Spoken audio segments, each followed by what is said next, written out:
So, Hey, well, welcome both of you. yeah, go. Uh, Please go, Kumar. all right, people. My name is Kumar, and I head the team here at Jonas Services. Along with me, we have two of our dearest friends, Mark Gokin and Tim Jerome, joining in straight from US, different cities altogether out there. Um, welcome to the show, Mark and Tim. Thank you. Thank you. Right, Well, so all I can say is Kumar and I have been um, tantalized by Mr. Jerome. And here I was. With his, I thought I had jumped into the show and I was starting the show and I was so excited. Yeah, let's talk. let's Let's do talk. the Cliff Notes version of your opening, Tim. Okay. Okay. So this is going to be a little different from our regular shows. And I apologize. I'm working with a new microphone and headset set for this show now.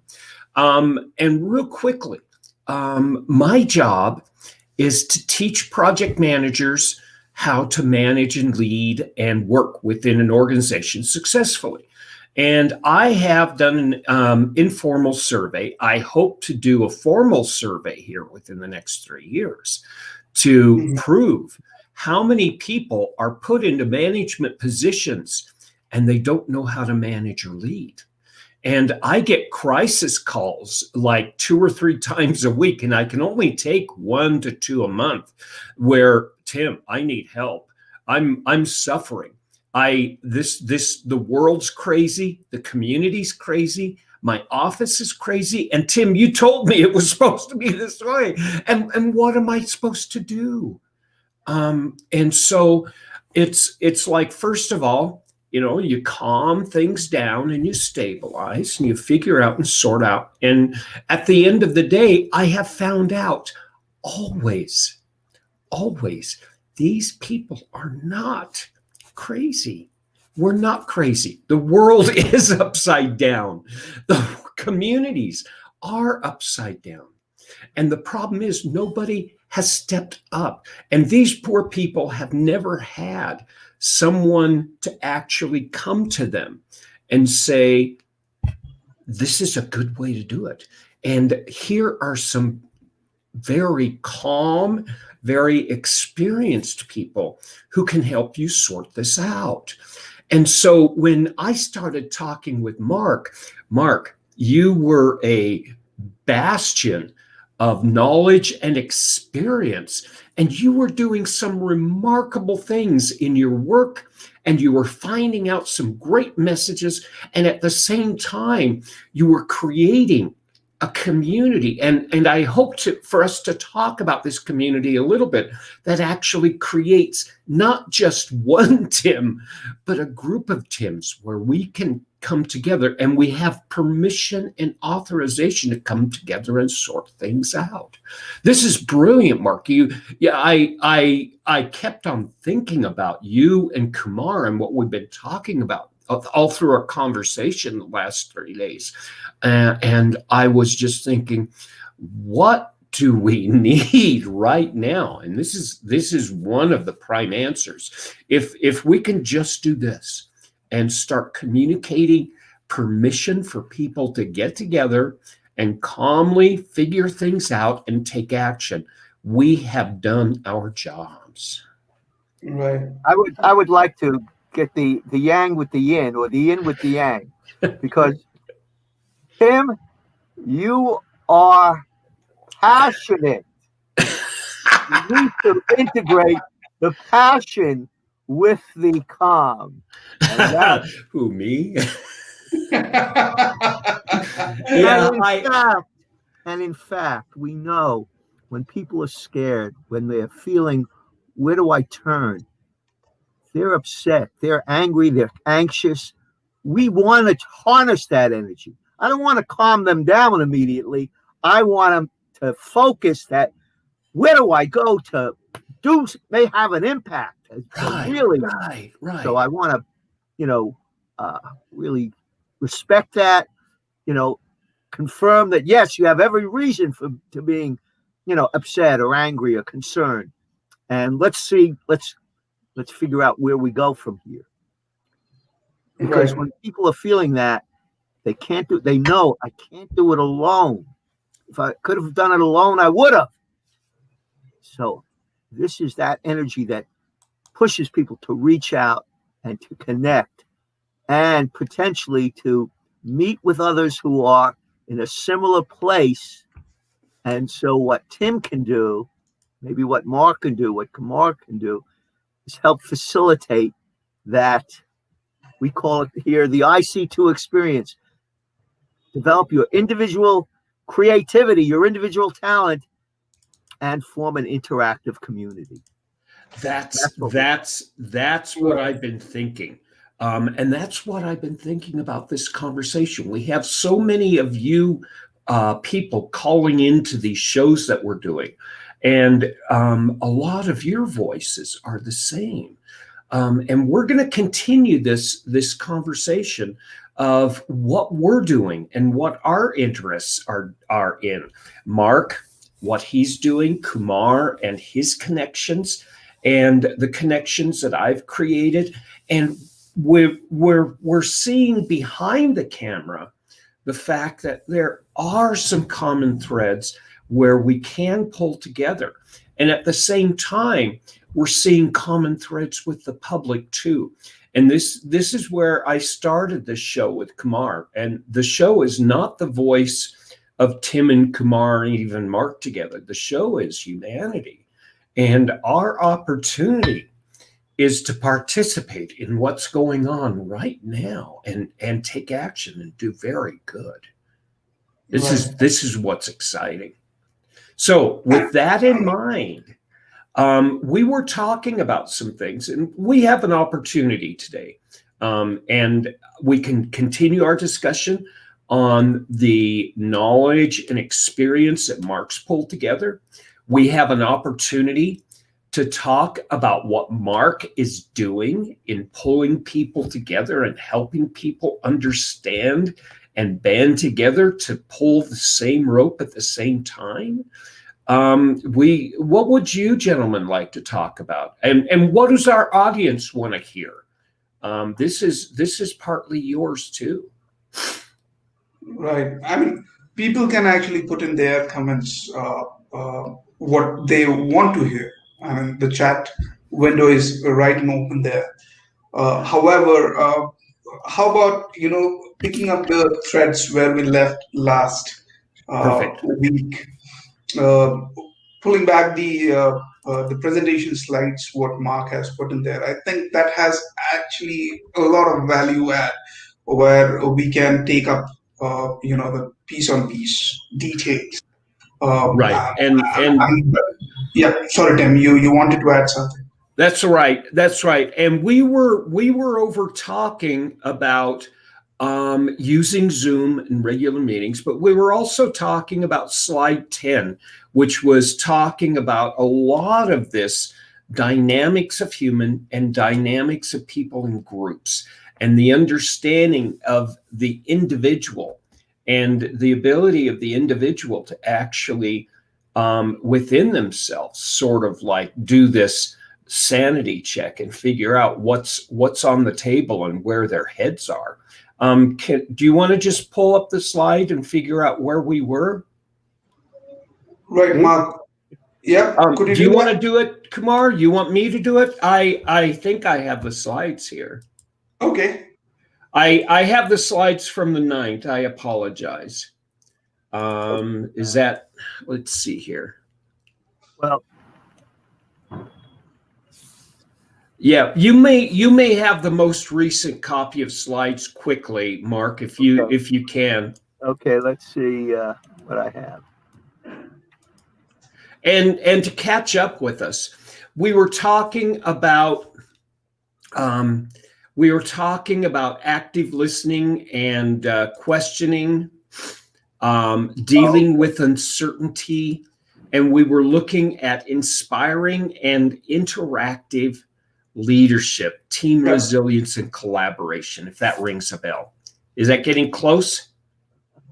I'm looking. Yep. Yeah. Tim, can you Active listening, yes, I have found it. Okay. Okay. Why don't Share why, it. why don't I how do I let's see, let me get back to you guys, and how do I share screen? It's Right down on hand the bottom. it should be on the bottom tab where you manipulate your camera and your microphone.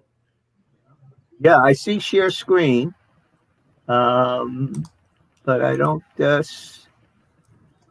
I'm gonna hit that button. can you see that?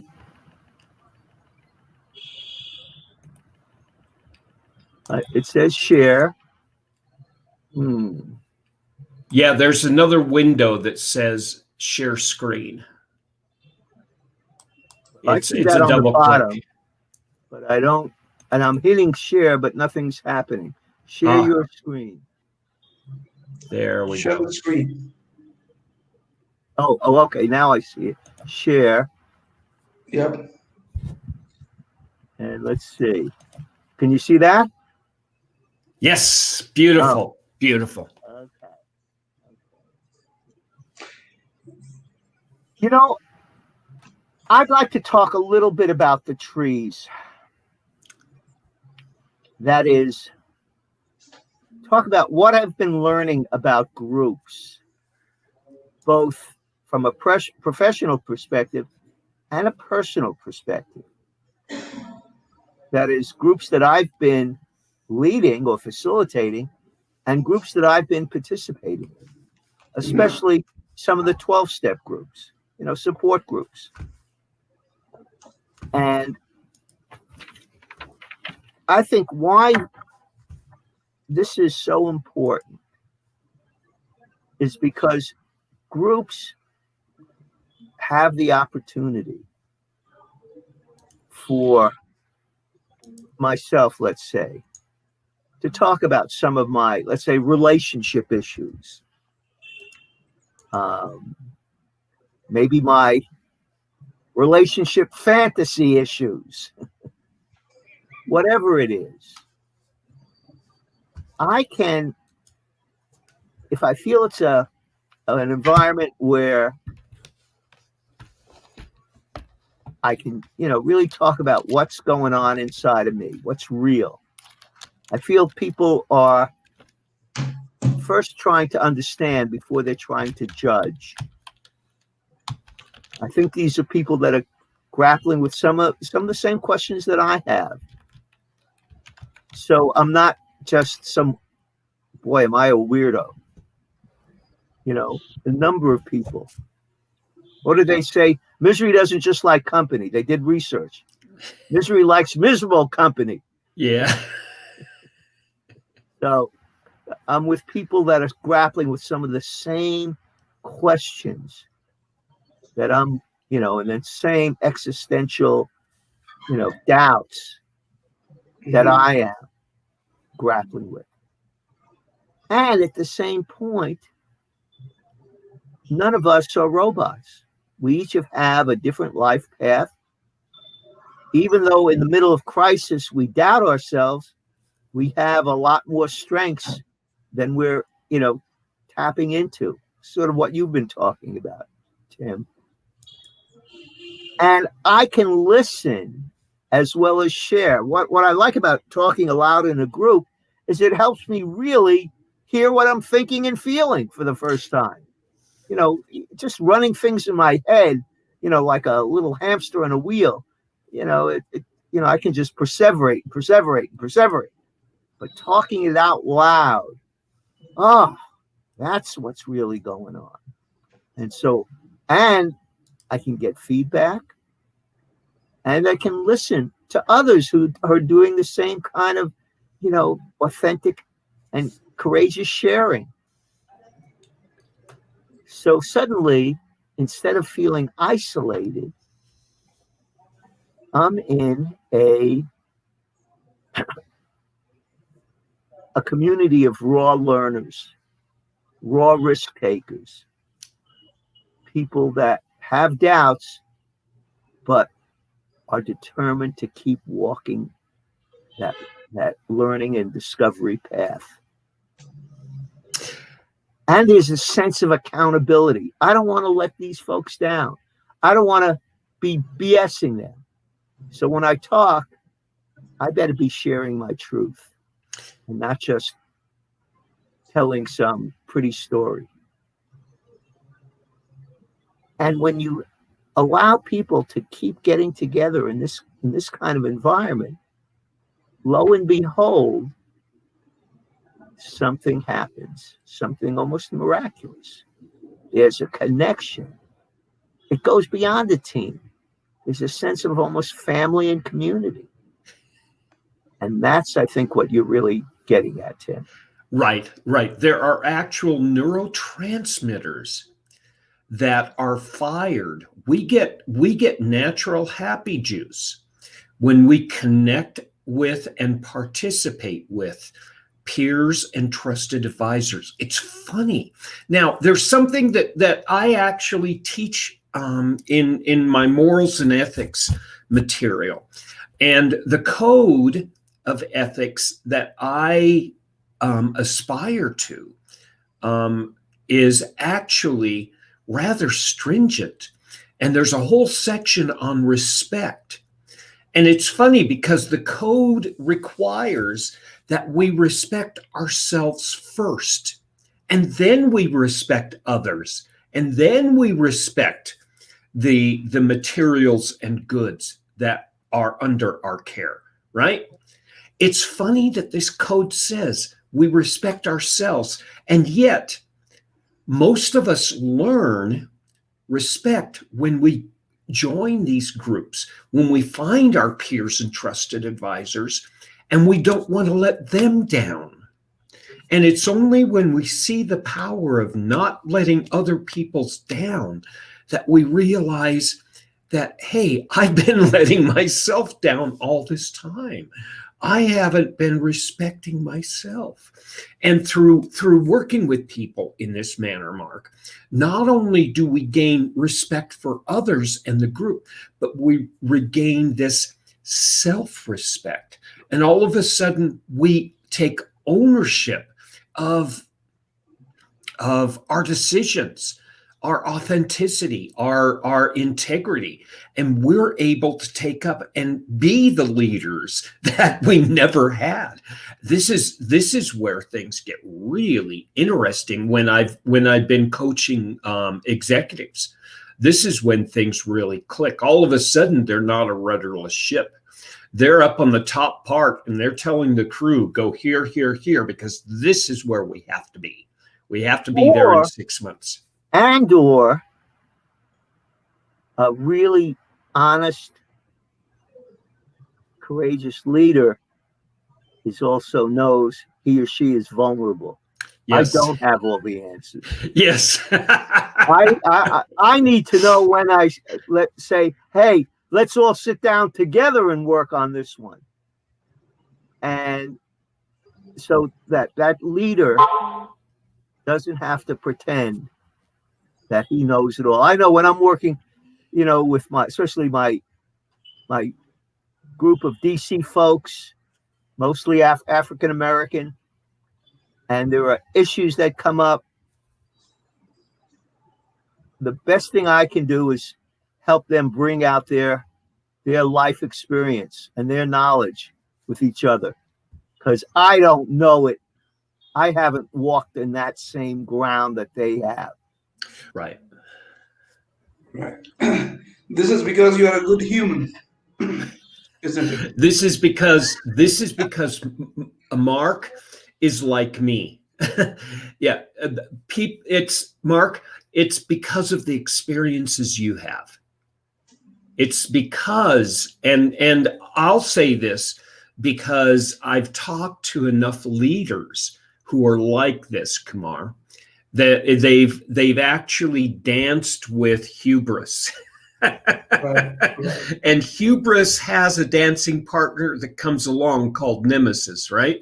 And the problem is that hubris always puts a foot behind you. And you have to be tripped up a few times. And like you were saying, Mark, being able to say, I don't know everything is one of the greatest strengths that you can actually do. And the problem is you have to take off your armor. You have to take off this crusty overcoat that you've worn all your life to protect yourself against the weather. And everything in you is demanding that you hold that coat close to you. This is the hardest task. And I've heard people who speak about management and leadership, and people who have walked that hard path and have earned that knowledge, have said this is one of the hardest things to do, is walk into an arena that you know you're going to have to fight and not carry your armor with you.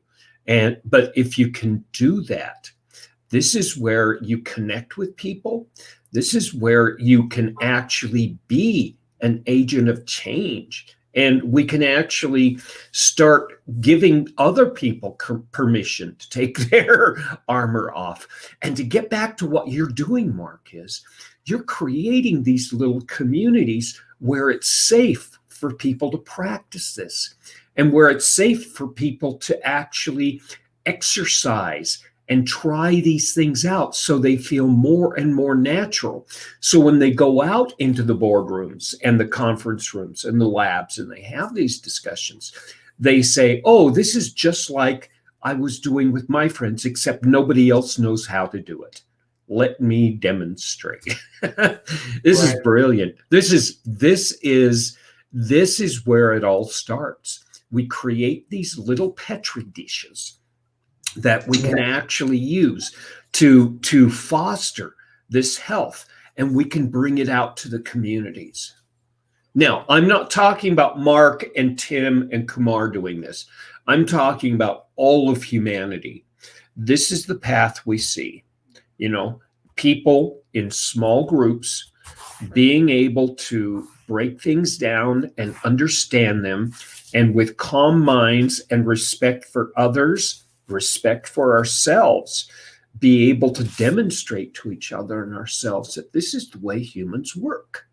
Now, it's interesting because we're going to be watching over the next 6 to 9 months this happening at a national and an international scale. There's political things in transition. We don't need to talk about that. There are a lot of cultural things that are happening. And I hope to be able to talk to you, Mark, about this.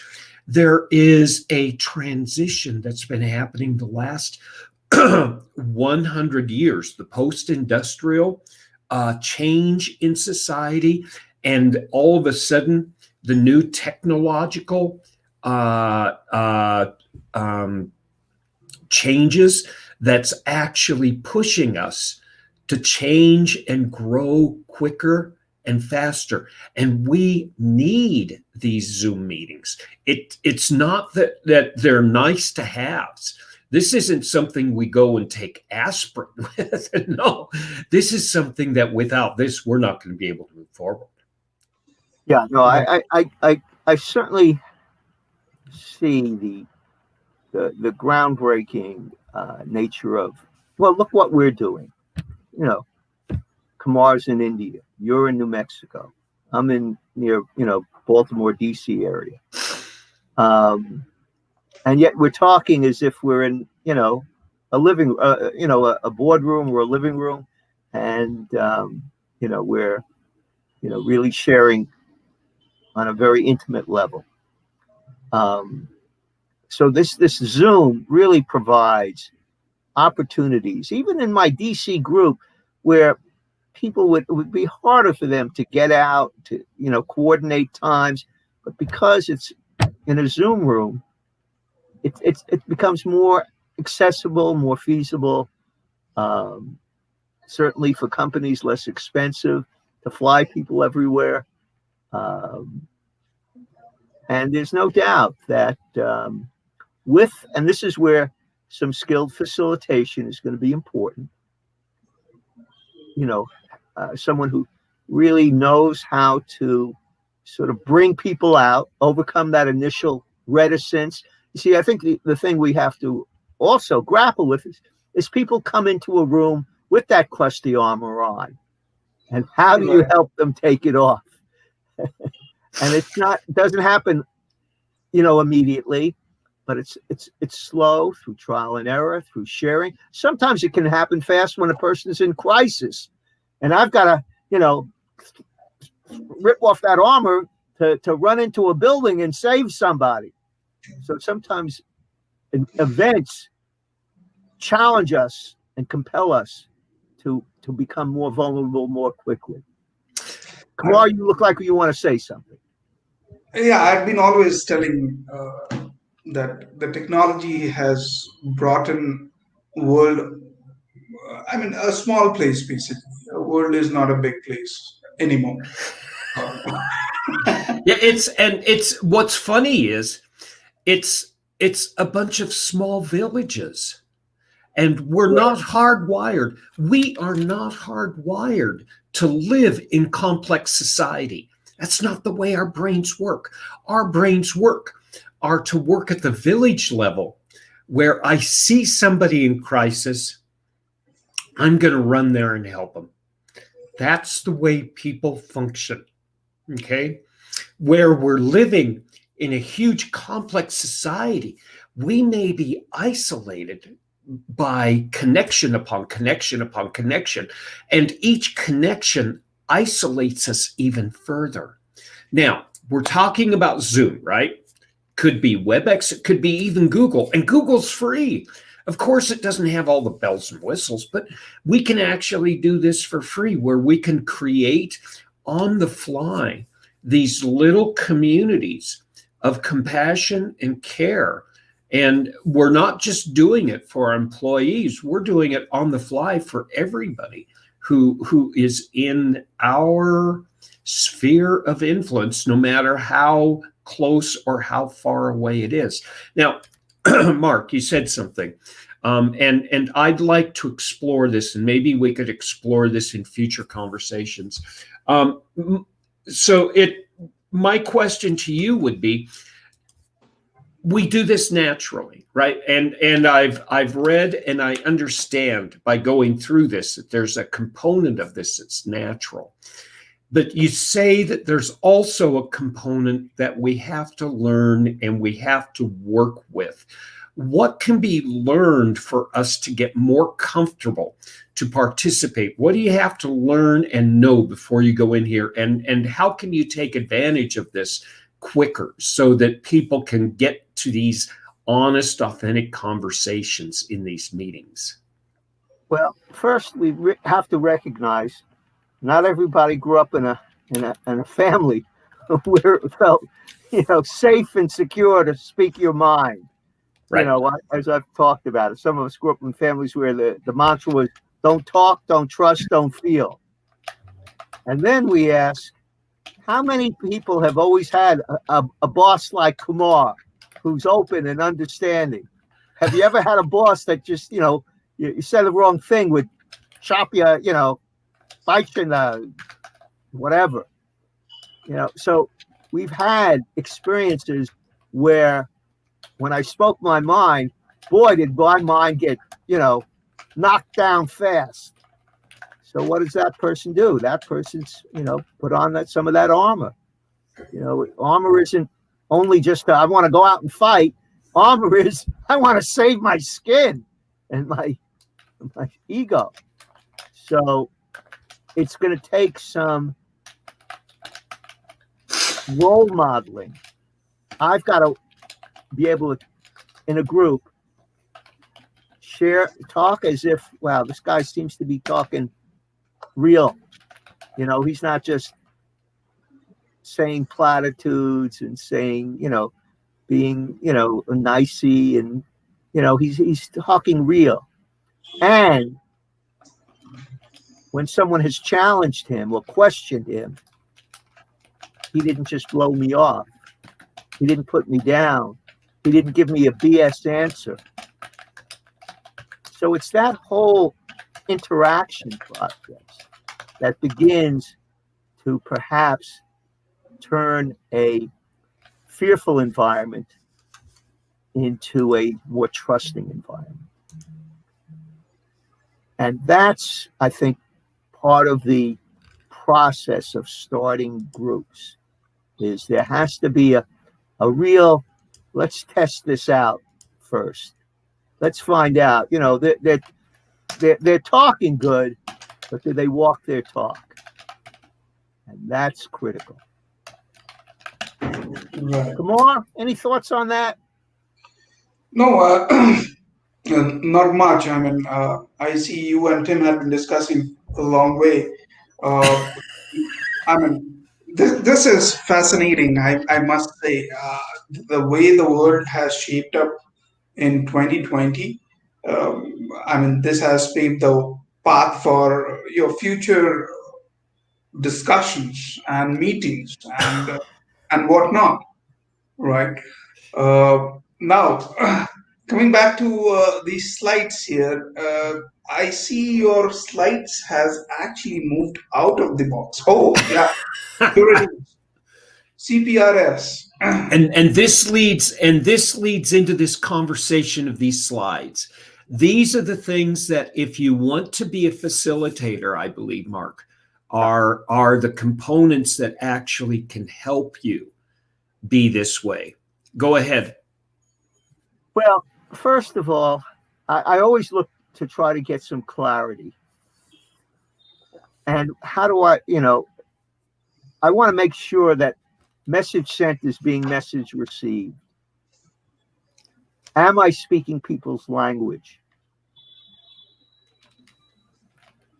So getting clarification, and the next one will help. We'll give an example of how you get that. Especially when we're on like Zoom, especially when it's virtual, or especially a phone conference. You can't just keep talking and talking and talking. You're going to lose your audience. You've got to learn how to be concise. You can't try to get every point in all in one setting or all in one spilling. Get 1 or 2 points and then pause. I call it the new kiss. Not keep it simple, stupid. Keep it short and smart. Right.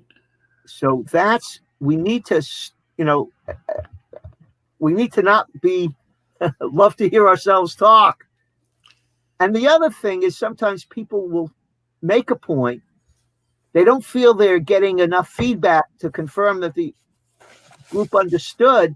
So what do? Instead of asking, was I clear? As opposed to, did you understand? Right. Did you hear the difference? Was I clear? Takes responsibility. Did you understand? Almost, what's wrong with you people that you can't follow this? Yes. Yes. So we have to not keep, they didn't get me. I'll tell another story. They didn't get me. I'll tell it. No. And that's how you keep just spewing and spewing. You've got to be able to make 1 or 2 points and then check in with people.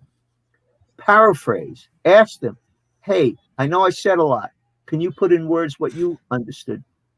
Or conversely, hey, I know you made a lot of good points, but, this is deep stuff. Let me make sure I understood. So it's, again, some humility. I don't have to pretend that I got it all. Let me check it out. Mm-hmm. You want to pause. You want to give people a chance to respond to what you said. And then you can ask good questions. And what's a good question? To me, there are 2 pillars of good questions. The humility pillar, where a leader says, hey, I don't have all the answers. And the openness pillar. I really would like to hear your thinking on this, because I've got a feeling I'm going to learn something. Maybe let me stop. Let me practice what I just said. I made 2, we covered 2 of the 4. Guys, any response? Yes. There's a word that kept on coming up in my head when you were talking about both clarity and paraphrase. It's that acknowledgement. Right. You're in the room, you're saying something important. And I want to make sure that, number one, I respect you, that you have a voice and you have an idea. Number two, I want to respect myself because I have an opportunity to grow too. Even if you're the facilitator in a discussion, you have lots to learn. And the people who are going to teach you are the people around you. And if you're smart by keeping open this way, you're going to continue to move forward probably faster than anybody else in the room. This is big. But to build on your word Yeah. acknowledgement, there's a difference between acknowledgement and agreement. I can acknowledge what you're saying, and I can try to really understand it. Doesn't mean I agree with everything, all aspects of it. Yes, yes. And acknowledgement means that I respect our relationship almost more than I respect my position that I'm taking in an argument. Acknowledgement is one of these super strengths that you can have in an argument that says, we are more important than the argument. And we can overcome this argument. And this is a skill that I was taught by a real crusty old manager. Our corporation put us through hours and hours and hours and hours and hours of training. And one of the things was disagree and commit. And when you're facilitating a meeting, they recommend, if there's one holdout in the meeting, they recommend that you call disagree and commit, which means I don't see it the way you are, but guys, I agree. This group is more important than our argument. So I have your back. Commit means I have your back while I'm on record that we should go in another direction. That is a powerful statement. Number one, a leader can make. Number two, a human can make. We are more important than any argument we can face. That's true. Yeah, That's true. that's very powerful.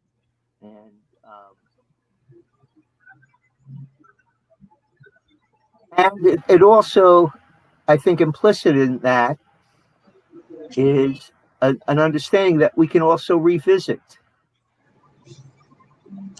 You know, it's not, this is it, one time.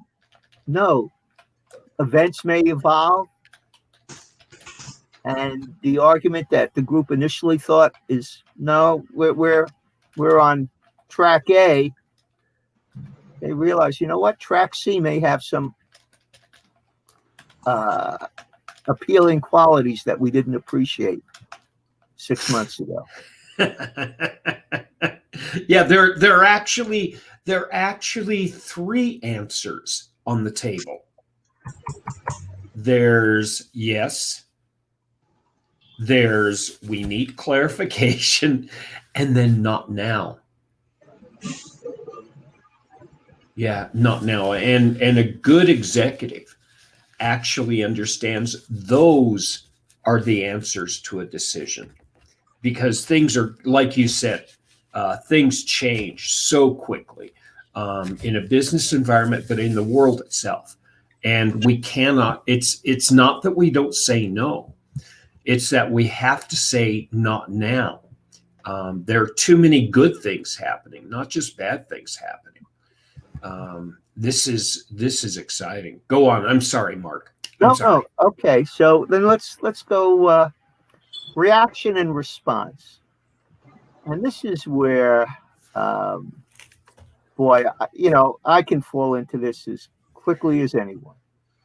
Partly because I am passionate, partly because I have my own history of hurts and injustice. And when I think someone's saying something that I think is stupid or, is hostile, I don't sometimes just, sit back. I get triggered and I'll, become aggressive in my own way. And as I get a little bit mature, I'm realizing that if I don't immediately react, if I can process my head and my heart, both my emotions and my thoughts, and not saying one is bad and the other is good, but I need both. I need to take a little bit of time.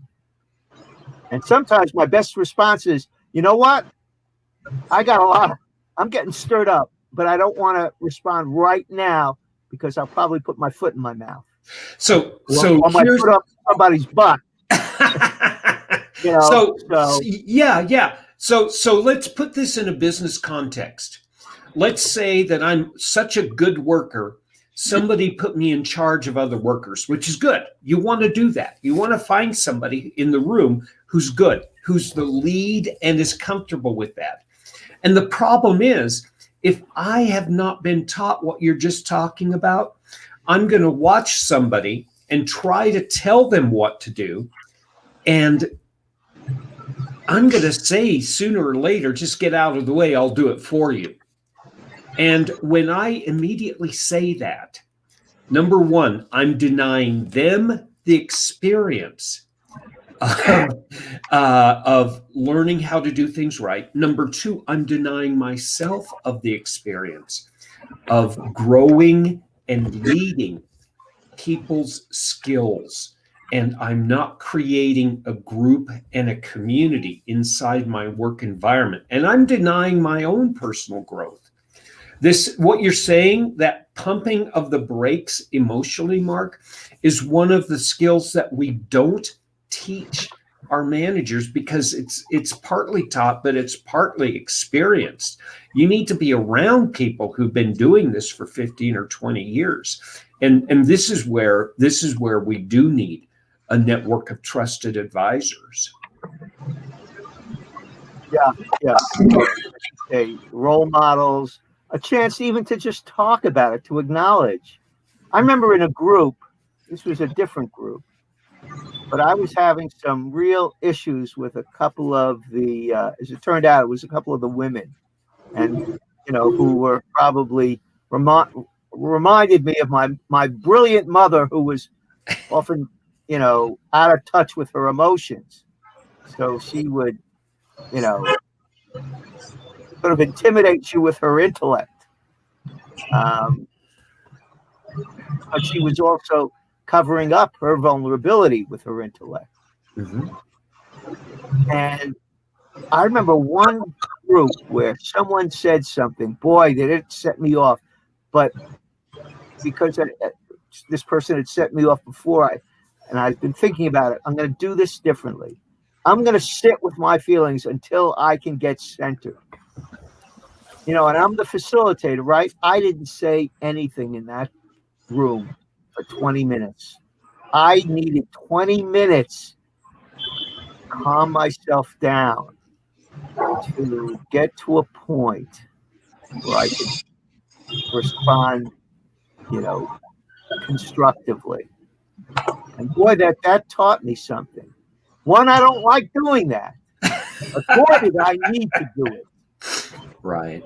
My default position up until then was someone says something that I find that aversive, I'm going to speak up. And sometimes it is good to speak up, especially when it's a comment that could put a chilling effect on the entire group. Then you're not just speaking up for yourself, but as you said, you're speaking up for the relationships in the room.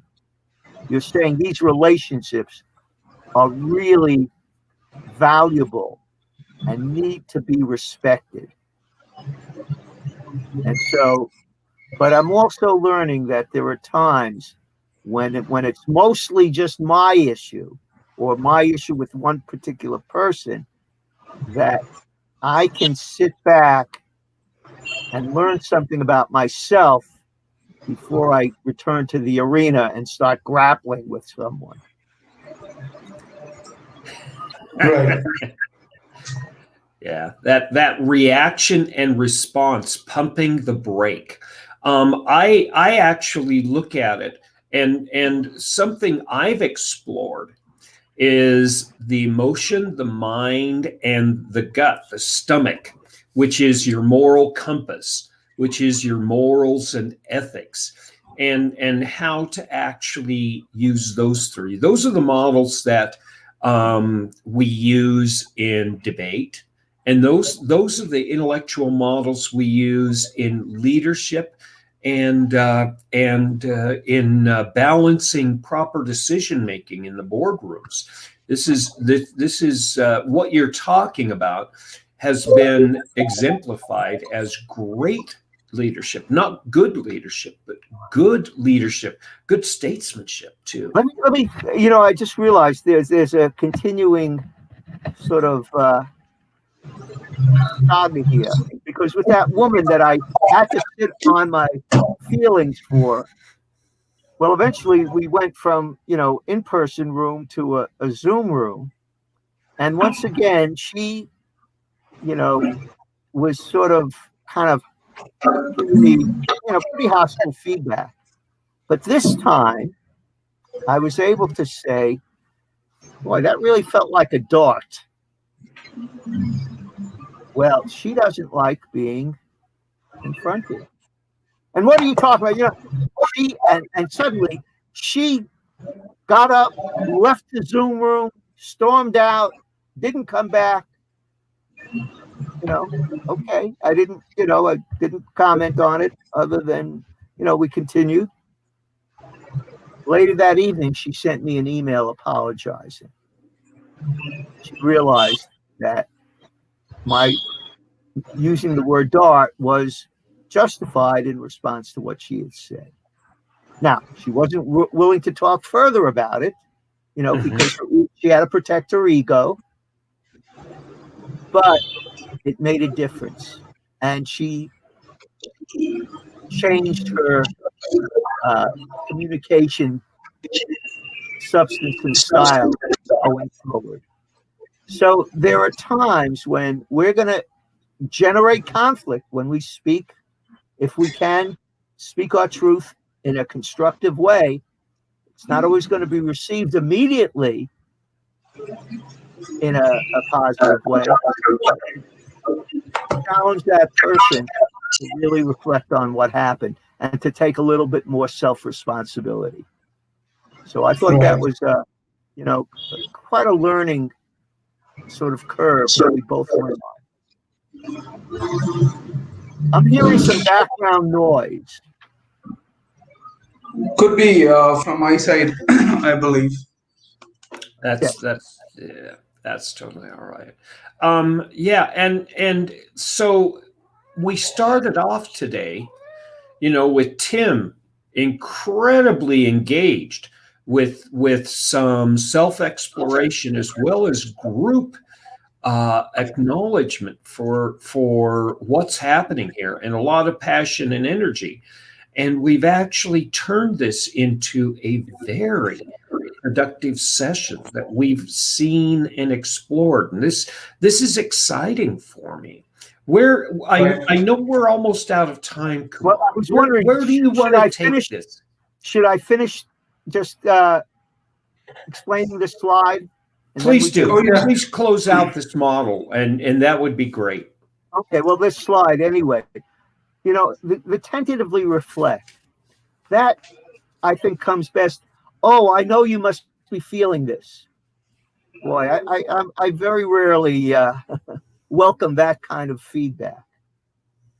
I'd rather say, again, ask those good questions. Or, hey, what you was describing really sounds like you've got a lot of tough, issues to sort out. Am I right in thinking that? Or If I am correct, is there any way I can be of help? Do you see what I'm saying? It's not telling the person what they're feeling, what they're thinking, or what they should do. It's really, am I on target here? And you're not denying them the responsibility and the pleasure of solving a problem. In the end, when we bring a problem out, it's ours, and to have somebody else solve it for us is like, in many ways, it's like opening up, somebody coming over and opening up our little Christmas present. You don't know all the details of the wrapping and the bows. This is what I've really, over a lot of mishaps in my classroom, I've learned my students don't want to give me a problem to solve. My students want to earn the right to be able to move forward and solve their own problems. And that's, go ahead. Yeah, I was going to say, and to know that, hey, what you're bringing up is hey, that's real, and I understand why this is of concern. So sometimes we don't have enough trust in that what concerns us really is important. We've been told, oh, stop, you're making a big deal of something. Don't, we've had too many dismissive voices in our head. So we need to learn to trust our gut, to trust that this is what we feel is important, in fact, is important. And to close on this, are appropriately reveal. What do I mean by that? I see this in my work with clients. I think what that group, the group that I work with, both groups, one a sort of a mostly white middle class group, the other a mostly Black working class, group. And what they both seem to appreciate is that I will talk about myself. I will share some of my own fears, my own. I'm sharing this not so much because I need the therapy that in that moment in time. No, but I should get a group to talk about those. But as a leader, as a facilitator, I'm sharing stuff about me because I believe it will help expand the horizon, or the expand the thought process, the feeling process of the people in the room with me. So that's what I mean by appropriately reveal. You're not looking for your own, you're looking to share about your, challenging experiences to help other people say, wow, Mark's gone that. I guess it's okay that I'm struggling with this. And that's that being a role model. And then finally, and when you close a group, where do we go from here? Let's think of next steps, next strategies, and then pull it together. Let's summarize. What have we learned? Where are still some of the gaps? And obviously, strategy and summary, are like yin and yang. So that's that slide, fellas. That's beautiful. And with that last S, strategy and summarize, not only is the brave person in the room who's speaking up and sharing themselves actually talking about this, but everybody in the room has an opportunity to take something precious away from it that actually speaks directly to them personally. And that's beautiful. Some of my best workshops, I often end, let's go around the room. What are one or two things that everybody's taken from this experience today? And that's a great way of sort of closing a real precious time together. Yeah. Right. So People what did you take from today, Mr. Kumar? I had been actually taking a lot of things from you, Mark, not only inside this show, but outside the show as well. Um, your strategies, your pointers are just amazing. I mean, the way you actually put things on the paper and then you explain. I mean, this requires a different sort of skills altogether, which you have it in plenty. So thanks for putting up this show, and I'm sure the people. Oh yeah, you can definitely do that. You can pat your back. No, I'm patting my heart, which is your touching. Your words touch me. I pat my head. Right. No, thanks for putting this up. I am sure there are plenty of other slides which needs an explanation from you. I mean, let's gather in again on You know what? I next. think Tim and I are going to come up with a slide Yeah, about, yeah. something about the power of group. Oh wow. That's Tim. That's what I like. Talk about a strategize. I'd like for you and I to come up with something about, based on our experience in different kind of group settings, different kind of educational settings, therapy settings, managerial settings. I'd love us to come up with, and maybe that's it. The power of group in a therapy setting, the power of group in an educational setting, the power of group in a managerial setting. Something Right. that really begins to flesh out. Right. I mean, let's strategize. I mean, the last S that you mentioned. I mean, we can have it offline, and we can actually do another Thursday to discuss that. That would Wonderful. be a By the joy. way, yeah. By the way, I mean, thanks for putting this across. By the way, congratulations for the new president. Yes. I think. Yeah. I think there's some hope for, moving forward in a less contentious way. Yes. And again, hopefully they are bringing in a little bit of this CPRS as well as they work with their environment, and that can trickle out. It's going to take time. It's going to take time, but we all can do our parts here. Right. I like Mark what he said, less contagious approach. All right. Very Good. Wonderful. All right. Okay. With this, thank you, Mark and Tim, for Thank you, guys. this show. I really appreciate your time, I mean, both of you, for joining in. And for the people who have been listening in, please drop in your questions and queries at kumar@jonaservices.com, and we'll pick those up in our next session that comes in together with Mark and Tim. With this, we are signing off, and we'll talk to you next week. Talk to you next week. Till then, take the vaccine if you can. Otherwise, put the mask in and bring in the distance and bring in the sanitizer together. Thanks again, everyone. I really appreciate this. Have a good week.